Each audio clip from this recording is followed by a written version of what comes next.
వైదేహీ సహితం సురద్రమతలే హైమే మహామంటపే మధ్యే పుష్పకమాసనే మణిమయే వీరాసనే సంస్థితం అగ్రే వాచయతి ప్రభంజనసుతే తత్వం మునిభ్యః పరం వ్యాఖ్యాంతం భరతాదిభిః పరివృతే రామం భజే శ్యామలం.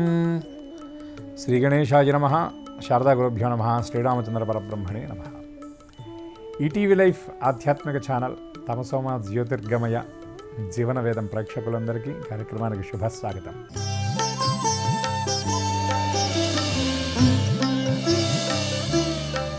వేదశివః శివో వేదః వేదాధ్యాయీ సదాశివః తస్మాత్ సర్వప్రయత్నేన వేదమేవ సదా పఠేత్ అని ఇది చాలా గొప్ప ఆర్షవాక్యం. వేదశివః, వేదం ఏమిటంటే సాక్షాత్తు శివస్వరూపం. శివం అంటే ఏమిటండి? ఈశ్వరుడనే కాదు, శుభప్రదం, శివం, భద్రం, కళ్యాణం, మంగళప్రదం అని కూడా వాక్యార్థం ఉన్నది. ఈ శివం అంటే మనకి ఏదైతే శుభాన్ని ఇస్తుందో, ఏదైతే మంగళాన్ని ఇస్తుందో, శాశ్వతమైనటువంటి ఆనందాన్ని, ఐశ్వర్యాన్ని ఇస్తుందో దాన్నే శివం అన్నారు. అంటే వేదాన్ని ఆశ్రయించినట్లయితే, వేదాన్ని అవధరించినట్లయితే, వేద ధర్మాన్ని అనుసరించినట్లయితే మనకి శాశ్వతమైన, నిత్యమైన, సత్యమైన మంగళాన్ని, శ్రేయస్సుని మనందరం కూడా పొందగలుగుతాం. ఇది ఒక అర్థం. రెండవది ఏమిటి అంటే వేదమే ఈశ్వరుడు.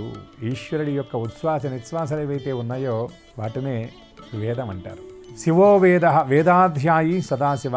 ఎవరైతే వేదాన్ని అధ్యయనం చేసినటువంటి వాళ్ళు ఉంటారో, నిరంతరం మంగళాన్ని ఇచ్చేటటువంటి సాక్షాత్తు శివస్వరూపులే ఆ వేదాధ్యయనం చేసినటువంటి మహానుభావులు. ఎందుకంటే ఆ వేదాన్ని వారు ధరించి, ఆ వేదాన్ని పొంది, ఎందుకంటే ఈశ్వరత్వం ఉన్నటువంటి వాడు మాత్రమే వేదాన్ని అధ్యయనం చేయగలుగుతుంటాడు. మిగతా విద్యల్లాగా ఏదో 10th క్లాస్ పాస్ అయినటువంటి వాడు ఇంటర్మీడియట్ చదవటం, +2 పాస్ అయినటువంటి వాడు గ్రాడ్యుయేషన్ కోర్స్ చేయటం కాదు. వేదాధ్యయనం చేయాలి అంటే జన్మాంతర సంస్కార విశేషం ఉండాలి, ఎంతో పుణ్యబలం ఉండాలి, సాధనా సంపత్తి ఉండాలి. దాని ద్వారా మాత్రమే వేదాన్ని అధ్యయనం చేయగలుగుతాడు. కాబట్టి వేదాధ్యాయీ సదాశివ. అందుకే ఏం చెప్పారంటే తస్మాత్ సర్వప్రయత్నైన వేదమేవ సదా పఠేత్. అన్ని ప్రయత్నాలు చేసి మనం కూడా వేదాన్ని అధ్యయనం చేసి వేదంలో ఉన్నటువంటి విషయాలను గ్రహించేటటువంటి ప్రయత్నం చేయాలి. ఇది మనం దాని యందు ఉద్యుక్తులమై ఉండాలి అని పెద్దలు చెప్పినటువంటి మాట. ఇవన్నీ ఎప్పుడు సాధ్యమండి అంటే వేదంలో అనేక చోట్ల చెప్తారు, మనకి పురాణాల్లో కూడా అనేక చోట్ల వస్తుంది. ప్రతివాడికి కావాల్సింది ఏమిటి అంటే ఇంద్రియ నిగ్రహం కావాలి. అట్లానే ఇంద్రియాలను జయించగలగాలి. ఇంద్రియాలను జయించినటువంటి వాడు మాత్రమే సాధనలో అత్యున్నతమైనటువంటి స్థితికి చేరుకోగలుగుతాడు అని చెప్తారు. అట్లనే ధర్మం గురించి చెప్తూ ఒక అద్భుతమైనటువంటి మాట చెప్తారు. వేదాన్ని మధిస్తే వచ్చేది ధర్మం అయితే, ధర్మానికి చెప్పినటువంటి 4 అంగాల్లో సత్యము, అహింస, శౌచము, అస్థేయం అన్నారు కదండి. ఇక్కడ మనకి ఇంద్రియ నిగ్రహం కనపడలేదు కదా అని అడగచ్చు. అయితే మనం చక్కగా గ్రహించాలి. ఒక ఇంటికి వెళ్ళినప్పుడు మనం ఏమిటండి, మీ బెడ్రూమ్ బాగుంది, లేకపోతే మీ వంటగది బాగుంది, మీ హాల్ చాలా బాగుంది, బాల్కనీ చాలా బాగుంది అని చెప్తాం. అంటే అక్కడ ఉన్నటువంటి వాటిని అన్నింటినీ గ్రహిస్తాం. మీ పునాదులు బలంగా ఉన్నాయని మనం ప్రత్యేకంగా చెప్పాల్సినటువంటి అవసరం లేదు కదా. అదే ఒక మనిషి చక్కగా ఉంటే ఆయన శరీర ఛాయ బాగుందండి, చాలా చక్కగా చంద్రబింబంలాగా ఆయన ముఖం ఉంది, చంద్రకాంతి చంద్రుడి యొక్క ప్రకాశంలాగా ఆయన శరీర కాంతి ఉంది, నల్లని 9 రెక్కల్లాగా ఆయన జుట్టు ఉందని చెప్తాము.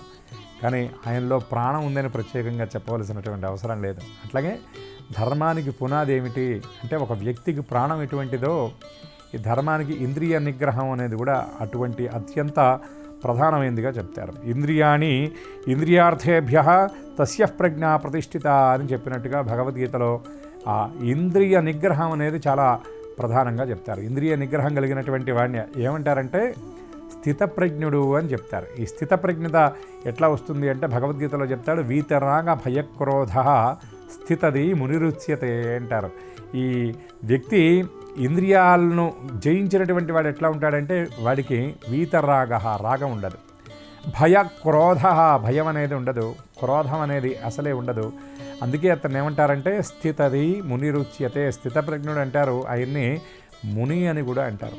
ఎట్లా దీనిని జయించటం అంటే ఈ ఇంద్రియాలను చక్కగా అదుపులో పెట్టుకునేటటువంటి ప్రయత్నం ఎట్లా అంటే భగవంతుడు ఎడల భక్తితో సాధన చేస్తే, చేసేటటువంటి కర్మయందు మనస్సుని సంలగ్నం చేస్తే ఈ ఇంద్రియ నిగ్రహం అనేది సాధ్యమవుతుంది. ఈ ఇంద్రియ నిగ్రహం గురించి చెప్తూ ఎట్లా చెప్తారు అంటే కూర్మం గురించి చెప్తారు. కూర్మాంగేనేవా అంటే ఇంద్రియాలకు మనిషి ఎప్పుడు కూడా వశుడు అవ్వకూడదట.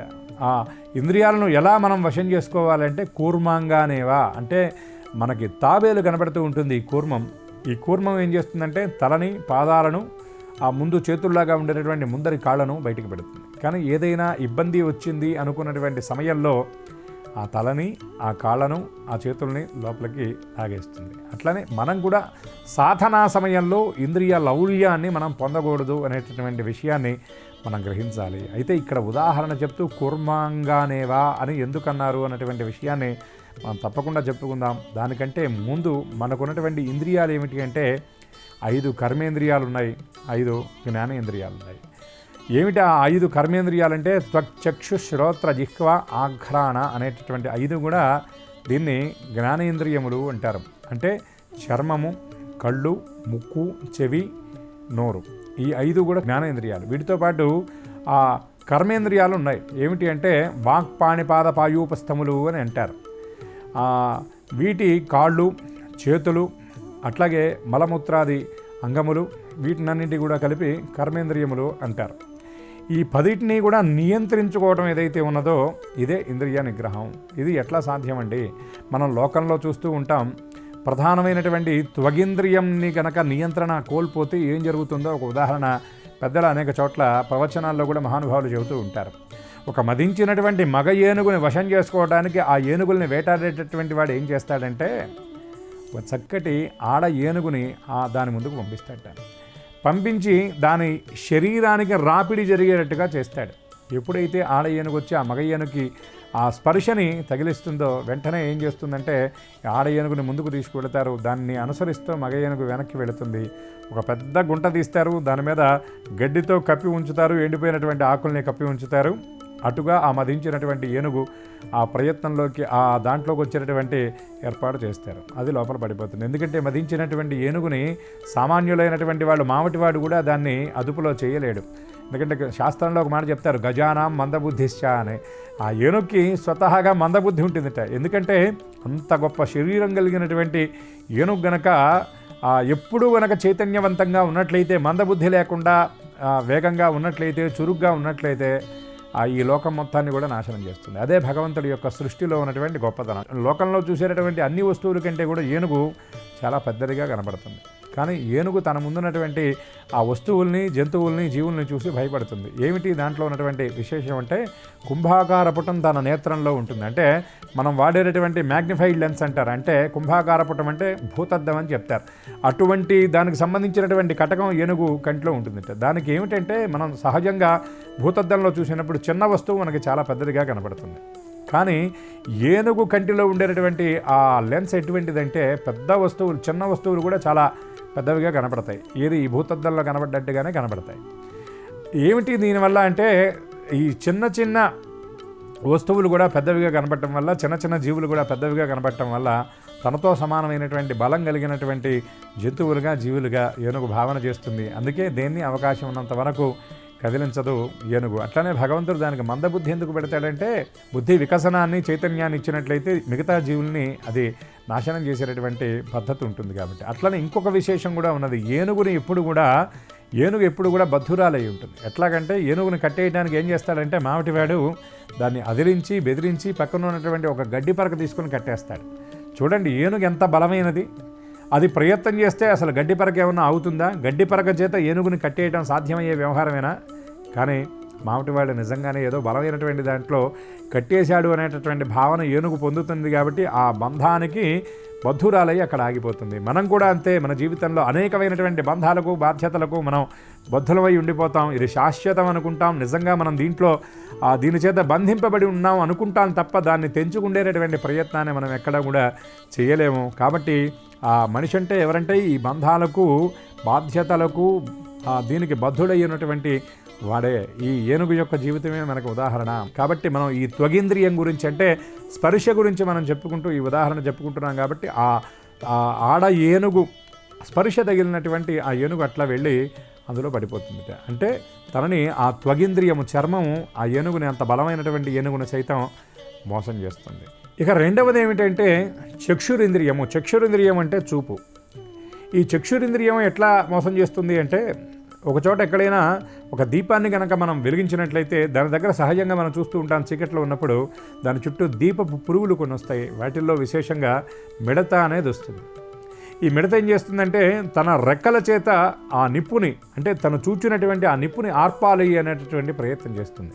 అలా ఆ ప్రయత్నంలో భాగంగా వెళ్ళి ఆ నిప్పుని కొట్టి చివరికి రెక్కలు కానీ శరీరం కానీ చివరికి ఆ దీపంలోనే అది దహించి వేయబడుతుంది. అంటే అటువంటి మిడత యొక్క మరణానికి ఏది కారణమైంది అంటే చక్షురింద్రియము, అనగా తన చూపు కారణమైంది. ఇది చక్షురింద్రియ నిగ్రహం లేకపోవడం వల్ల కలిగేటటువంటి ఇబ్బంది. ఇక మూడవది ఏమిటి అంటే కర్ణేంద్రియము. ఈ కర్ణేంద్రియానికి ఉన్నటువంటి మనం చక్కగా చెప్పుకోదగినటువంటి ఉదాహరణ ఏమిటి అంటే, వేటగాడు జింకను వేటాడేటటువంటి సమయంలో జింకతో పాటుగా పరిగెత్తలేనటువంటి స్థితి ఉంటుంది. జింక చాలా వేగంగా పరిగెత్తుతుంది. కానీ ఆ పరిగెత్తేటటువంటి జింకని నియంత్రించి వేటాడే ప్రయత్నం ఎలా చేస్తాడంటే, వేటగాడు చక్కగా వేణునాదం చేస్తాడు.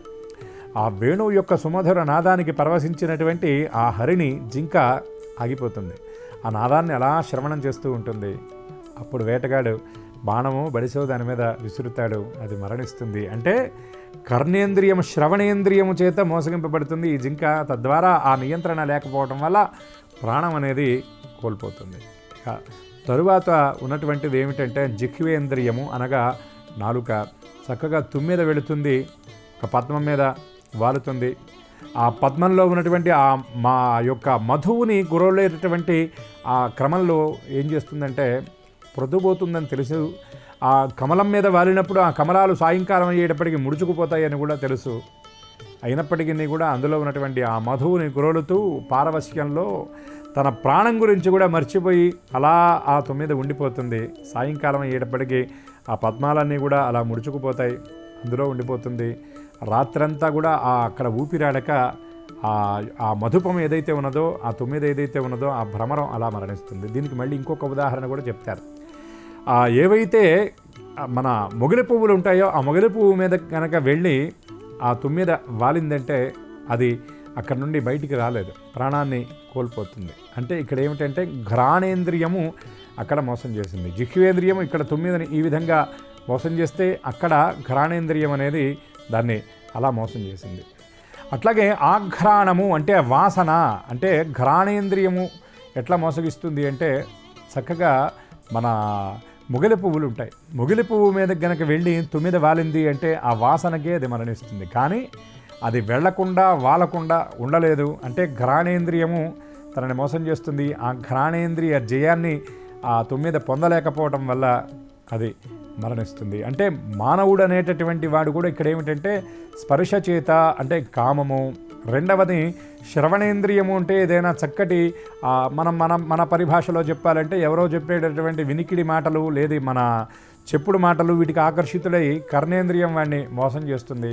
అట్లాగే తాత్కాలికమైనటువంటి శాశ్వతంగానటువంటి అందాలను చూసి వాడు పరవశించి చక్షురింద్రియ సంస్కారాన్ని అంటే ఆ నియంత్రణని కోల్పోయి మానవుడు అనేటటువంటి వాడు ఇబ్బంది పడడం మనందరం కూడా చూస్తూనే ఉంటాం.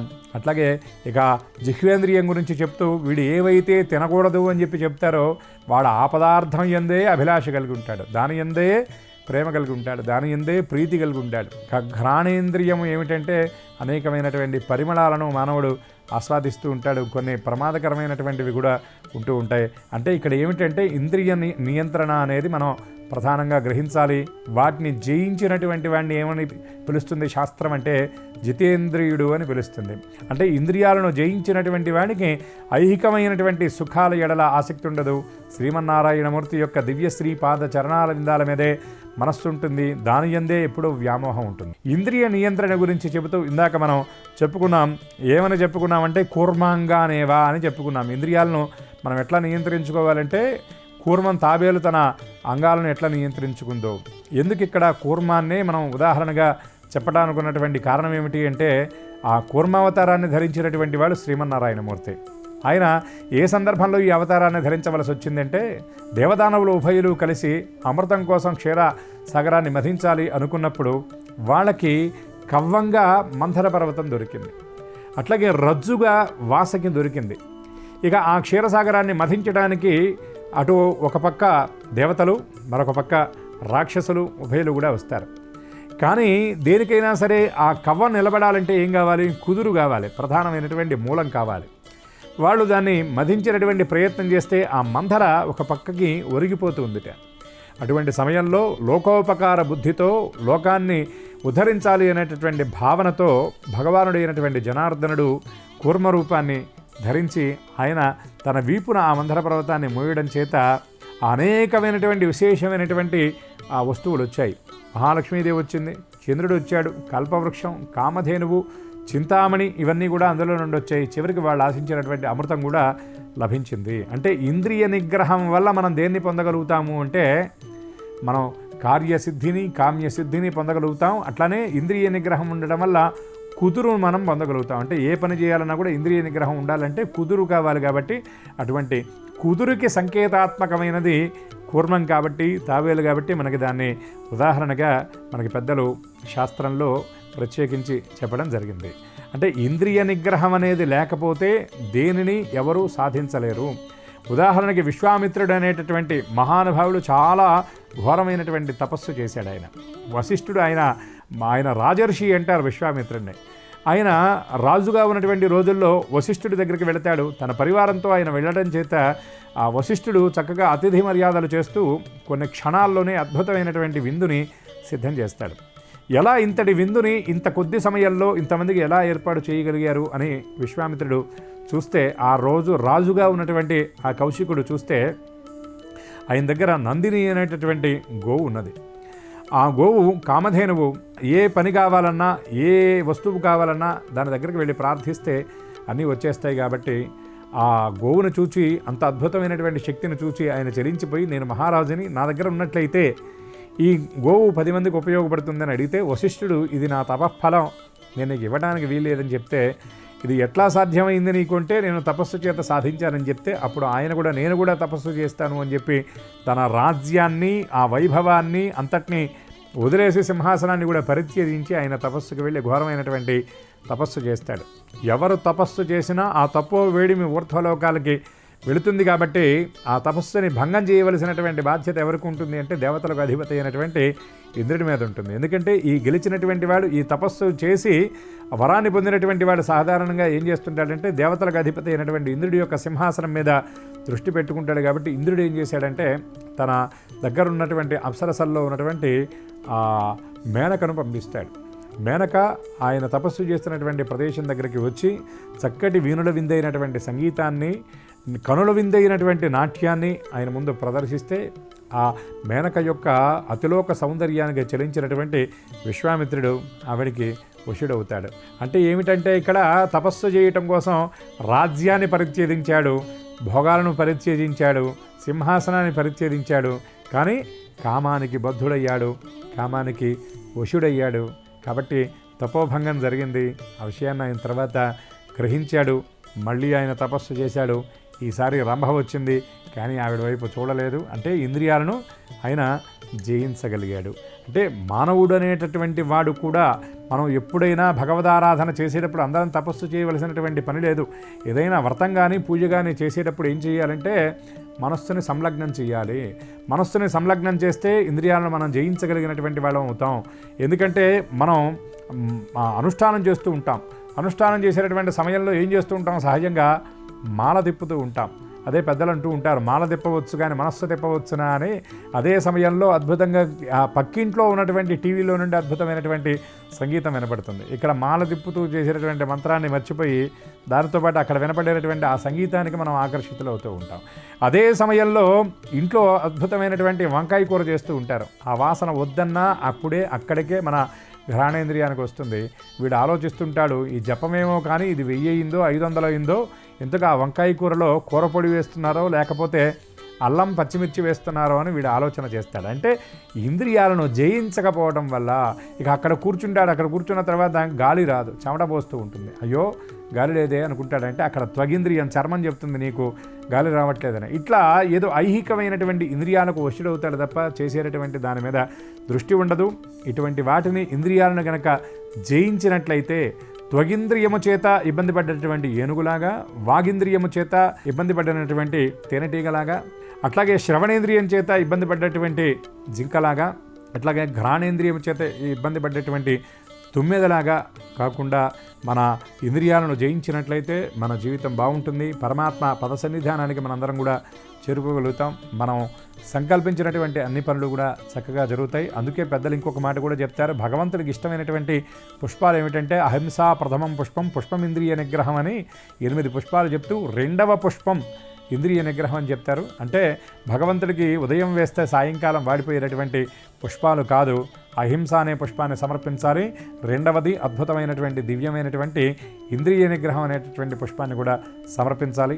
ఇట్లా శాస్త్రంలో వేదంలో చెప్పినట్లుగా చక్కగా ఇంద్రియాలను జయించేటటువంటి ప్రయత్నం చేసి అందరూ జన్మ చరితార్థం చేసుకునేటటువంటి విధంగా పూనికతో ఉంటారని, ఆ విధంగా శ్రీమన్నారాయణమూర్తి అందరినీ అనుగ్రహించాలని, అందరికీ సమస్త శుభాలు కలిగారని ఆశిస్తూ నా వాణికి విరామాన్నిస్తూ సర్వం మాతృశ్రీ చరణారవింద అర్పణమస్తు. ఈ కార్యక్రమాన్ని తిరిగి చూడాలనుకుంటే www.youtube.com/@ETV Life Spiritual లో చూడవచ్చు.